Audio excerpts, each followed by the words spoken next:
Vamos atender aqui as pessoas que nos escrevem, são muitas, graças a Deus. A gente tem a oportunidade de ver por onde a gente vai, os frutos do programa Direção Espiritual, e toda vez que você partilha a sua vida, a gente tem a oportunidade de falar a muitos corações que estão vivendo a mesma dor, o mesmo conflito que você vive. Padre Fábio, eu tenho 24 anos, vivo em uma família muito religiosa, diariamente participo da igreja, rezo muito, tenho fé, mas tenho um problema que antes não me afetava tanto quanto agora. Sou um desastre quando o assunto é relacionamentos. Todos os meus relacionamentos até hoje, padre, foram rasos e eu sempre saio muito ferida deles. Sou muito intensa e sofro muito por isso. Meu último início de relacionamento, eu me apeguei muito ao rapaz, muito mais do que ele a mim. E isso está me doendo muito agora. Terminamos de uma forma muito conturbada e ouvi dele muitas ofensas que me machucaram muito. Mas por falta de amor próprio, eu não consigo seguir em frente e sigo esperando que ele me procure, acompanhado de um pedido de desculpas. O seu aniversário se aproxima e eu nem sei se devo parabenizá-lo ou não. Padre, gostaria muito de um conselho seu, uma direção espiritual, porque meu coração já está cansado e só de pensar em conhecer outra pessoa, começar tudo de novo desde o início, já me desanima. Desde o início. Desculpa, o que devo fazer? Ela não coloca o nome, não quer ser, melhor, coloca, mas não quer ser identificada. Minha filha, você tocou numa questão aqui fundamental. Toda vez que nós estabelecemos um relacionamento com o outro, a gente precisa ter consciência de que a relação com o outro só é boa a partir do momento em que a relação que a gente tem com a gente já está suficientemente estabelecida. É o conceito de pessoa que a gente trabalha no livro Quem Me Roubou de Mim, que eu escrevi justamente sobre essas questões de relacionamento de pessoas que sofrem muito. Conceito de pessoa inspirado pela antropologia cristã, judaico-cristã, nos diz que a pessoa é aquela que tem a posse de si. Em outras palavras mais simples, né? É aquela que se possui, que é dona de si. É aquela que já conseguiu conhecer-se o suficiente, já tomou posse de si. E porque tomou posse de si, pode se dispor ao outro, pode se oferecer ao outro. O grande problema é que nós estabelecemos relacionamentos sem antes ter feito esse dever de casa. E na posse de si, a gente precisa viver a experiência do amor próprio. Quem não se ama vai ter muita dificuldade de sentir-se amada pelo outro, ou então até mesmo de amar. Você está dizendo aqui que você é intensa demais.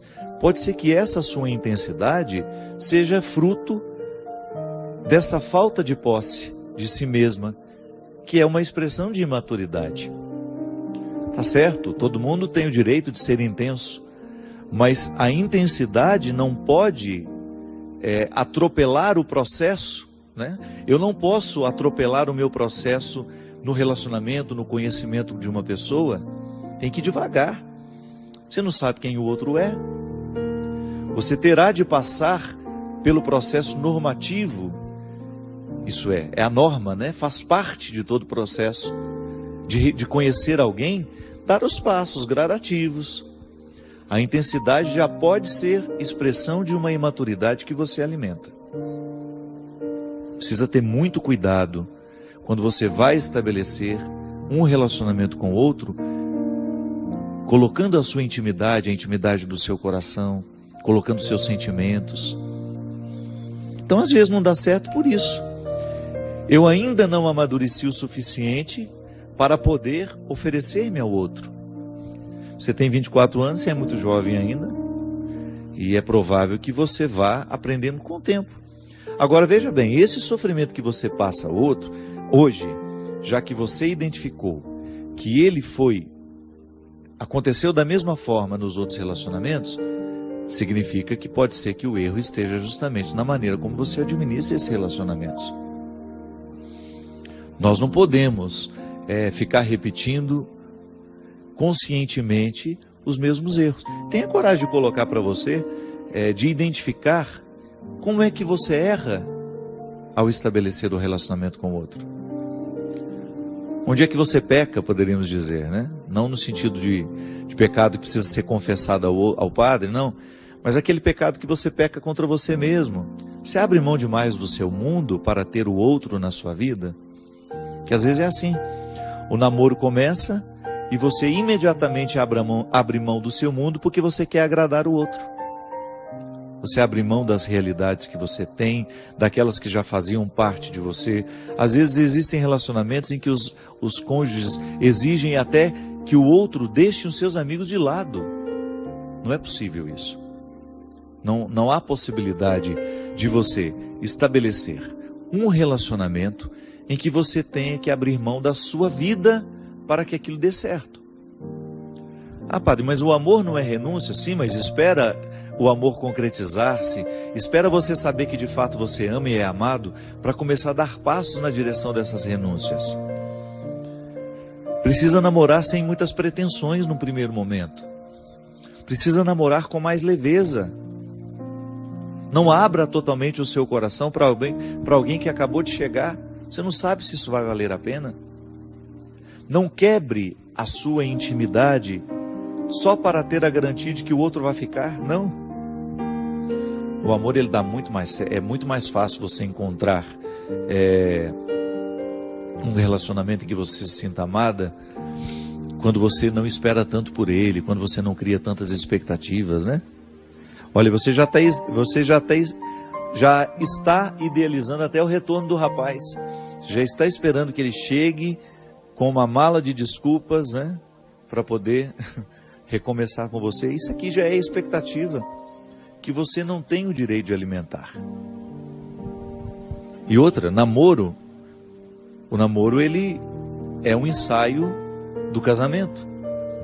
Quando você namora, você fica vendo aquilo que pode dar certo e aquilo que não, e aquilo que tem tudo para dar errado. Por isso que ele precisa ter a liberdade de terminar, né? Mas é isso aí, minha filha, faça um investimento em você. Leia esse livro aqui, eu acho que vai te ajudar.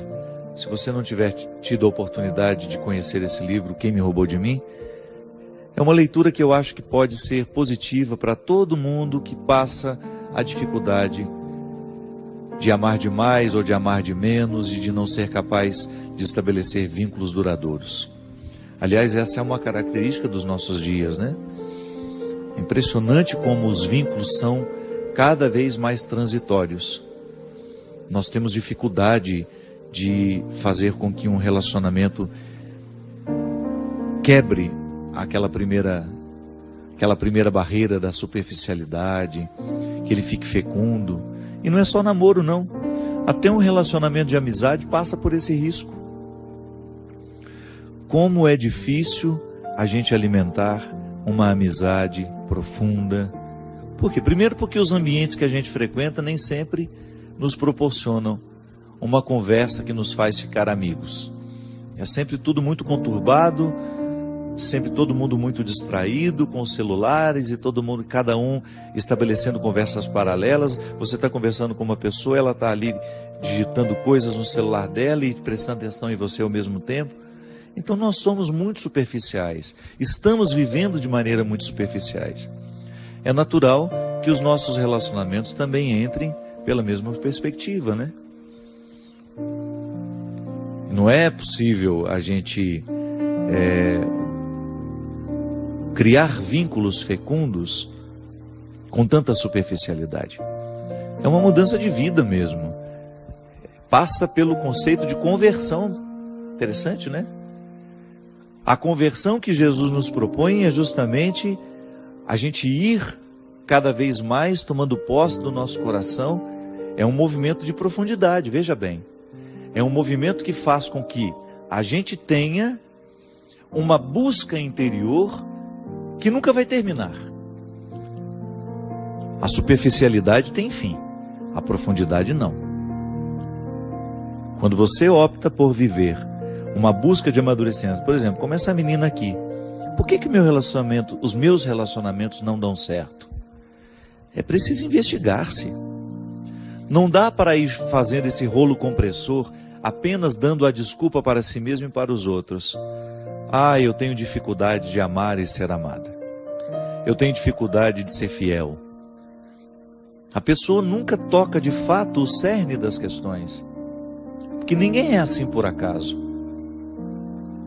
Algum motivo ali precisa ser descoberto, ser investigado, para que a gente tenha condições de mexer nele.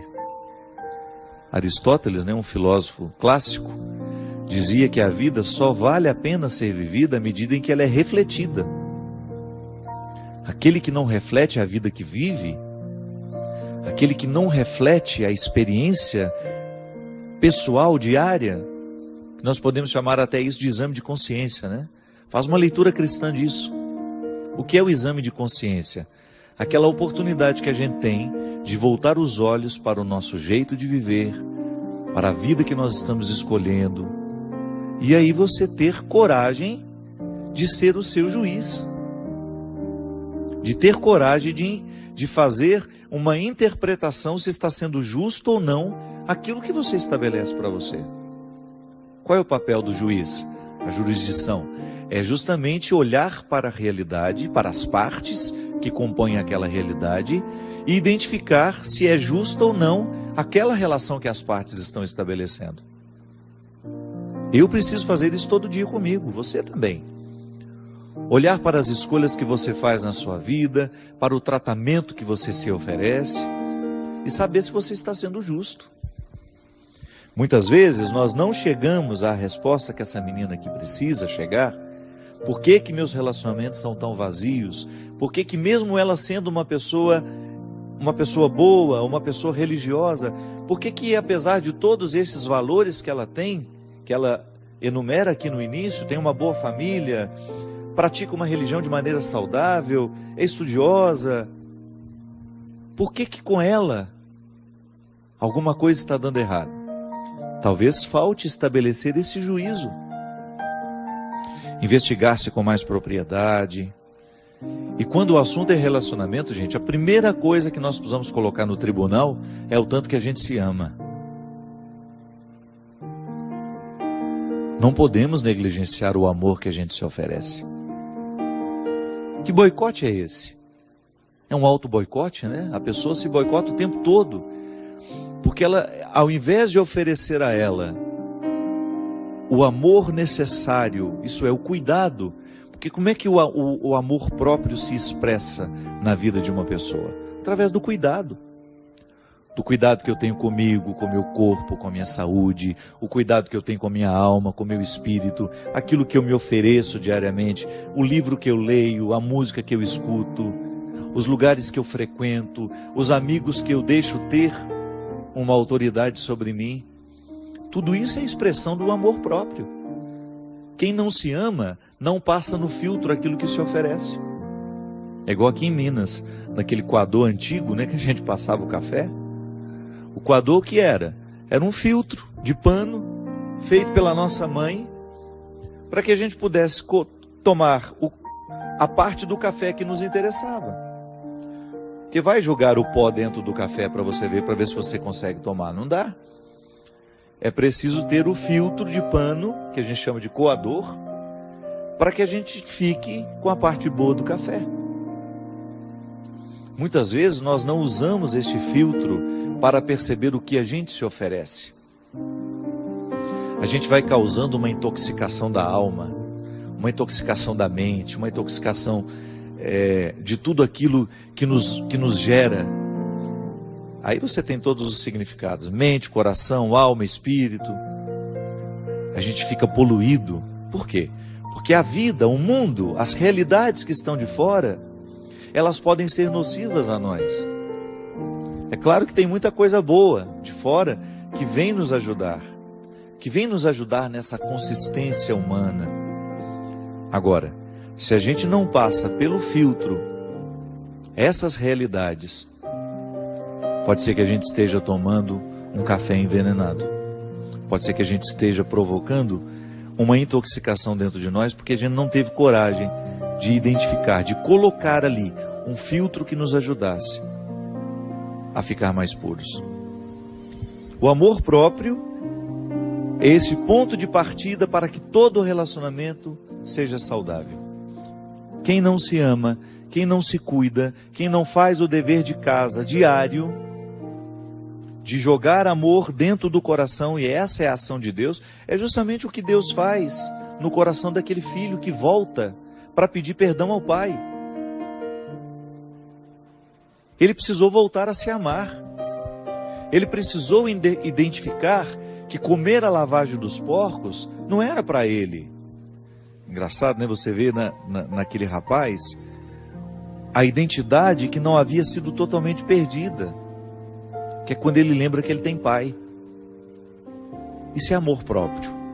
É o amor próprio que move o coração daquele rapaz ao identificar que aquela miséria, que aquele alimento imundo não era para ele. Minha gente, quantos de nós ficamos nos alimentando de sentimentos estragados que podem ser comparados à lavagem dos porcos? Quantas vezes eu encontro pessoas bonitas, nutridas, com relacionamentos precários, tóxicos, viciantes, aquele pseudo-amor, né? Aquele falso amor, que pode ser comparado a uma lavagem de porco. Aquele namoro que não é outra coisa senão um chiqueiro. Não há nada de puro naquilo. A pessoa se maltrata o tempo todo só para ter a companhia do leitão, né? Não, pelo amor de Deus, você merece muito mais. A pessoa só se recupera no momento em que ela olha para o espelho e vê a face desfigurada e diz para ela mesma: eu não mereço esse tratamento. Isso corrigiria tantas coisas dentro dos namoros, dentro das relações de casamento, porque também no casamento acontece isso. Quanto o marido tratando a esposa de maneira que vai expulsando o amor próprio dela, ou então é o amor próprio que foi expulso, que já permitiu aquele tratamento tão odioso. Namoro, casamento, relação entre amigos, nós precisamos ter muito cuidado para a gente não se acostumar ao alimento imundo. Precisamos tomar muito cuidado para a gente não se acostumar com o precário e achar que ele é a única coisa que nós merecemos ter na vida. A gente merece muito mais. Merece no sentido de ver que há uma dignidade em mim, em você, que não pode ser nunca, em hipótese alguma, pode ser esquecida. Essa dignidade também chama-se amor próprio. É através dela que Deus nos fala, que Deus nos chama, que Deus nos traz de volta. Reacenda o valor que você tem. Tenha consciência da grandiosidade que você representa diante de Deus. E trate-se. Trate-se da mesma forma como Ele te trata, com amor e com respeito.